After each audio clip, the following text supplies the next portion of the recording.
Good morning, Miss Lorena. Good morning, ma'am. Okay, Miss Lorena, can you tell me about yourself? I'm Lorena Paaka. I'm 35 years old Okay, I have few questions for you to answer, so let's start. Why do you want to work as a maid?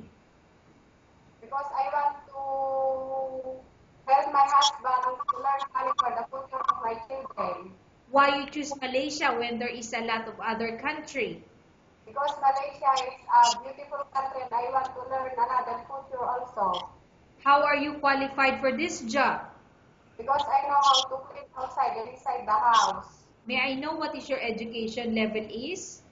High school graduate, ma'am. What is your recent working experience?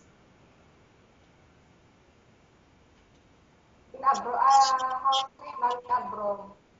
Okay, so what is your position when you work in abroad? Housemaid, ma'am. Have you worked abroad before? Yes, ma'am. Can you please tell the place and how many years and months you worked for? Woman, ma'am. 2 years and 2 months, ma'am. Do you have experience of taking care of baby? Hey, ma'am. And whose baby you are taking care of? My baby, ma'am. What about elder or older people? Do you have experience taking care of an elder or older people? No, ma'am. But are you willing to take care? Yes, ma'am. Can you please repeat your answer, Miss Lorena? Are you willing to take care? Yes, ma'am. Do you have any other special skills? I have, ma'am. May I know what special skills do you have? Cooking, ma'am. Dishwashing and ironing. Are you willing to learn new skills? Yes, ma'am. Are you willing to work with a family where the mother-in-law or any relatives stay together? Yes, ma'am. Currently, are you still working now? No, ma'am. Do you know how to cook? Yes, ma'am. What sort of food can you cook? Filipino food, ma'am, and Arabic food, ma'am. Can you please tell me the Arabic food that you can cook? Biryani, ma'am.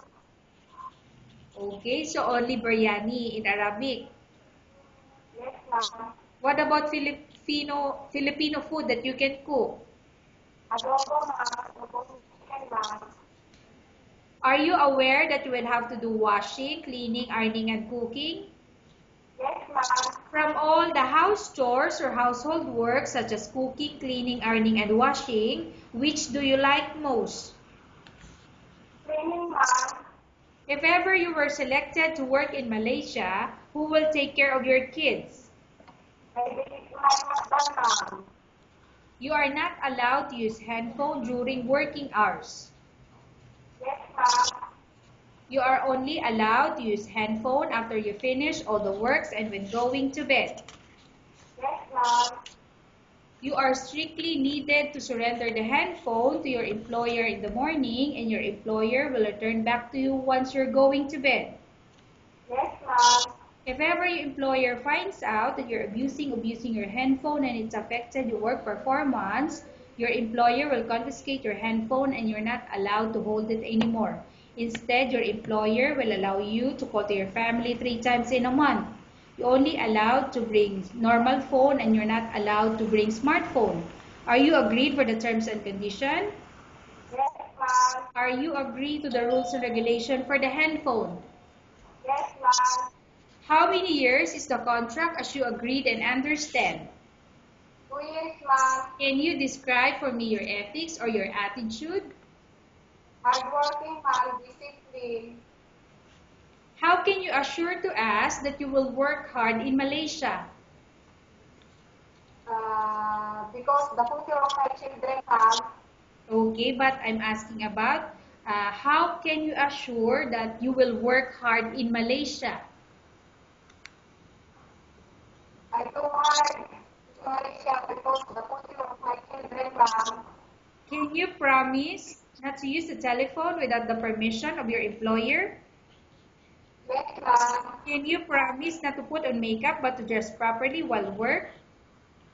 Yes, ma'am. Can you promise not to invite friends and relatives without the consent of your employer?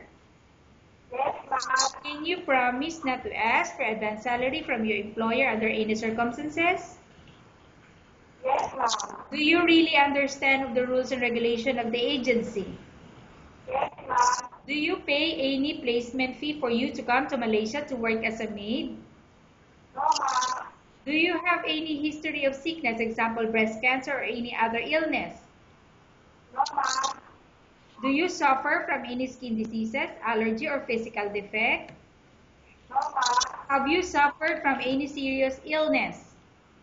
No, ma'am. Do you smoke? No, ma'am. Have you undergone any operation? No, ma'am. Are you medically fit? Yes, ma'am. Are you in any medication? No, ma'am. Are you allergic with any food? No, ma'am. Are you prepared to work for the employer of any race? Yes, ma'am. Are you prepared to eat the type of food taken by your employer? Yes, ma'am. Are you afraid of being left alone in the house? No, ma'am. Are you afraid of dogs or other pets? No, ma'am. Can you promise to work according to instruction from your employer? Yes, ma'am. Do you have any immediate family working in Malaysia? No, ma'am. Okay, Miss Lorena, we have finished our question section. Let's go to case study. I have a case study for you and want you to answer me truthfully. Upon arrival in Malaysia within 6 months, if ever any of your family members pass away, what will you do? Will you continue to work till finish your contract or you will go back? I will continue to finish my contract, ma'am. Tell us about yourself and why do you want to work in Malaysia as domestic helper? I'm Lorena Kaaka. I want to work in Malaysia because I want to earn money for the future of my children someday. Okay, Miss Lorena, what do you want to tell to your employer who watching your video? Madam, sir, after my I will transfer my profile and I will hire you employer. Okay, thank you very much, Miss Lorena. We will update your agency if there's any selection made by the employer. Okay, ma'am. Thank you, ma'am.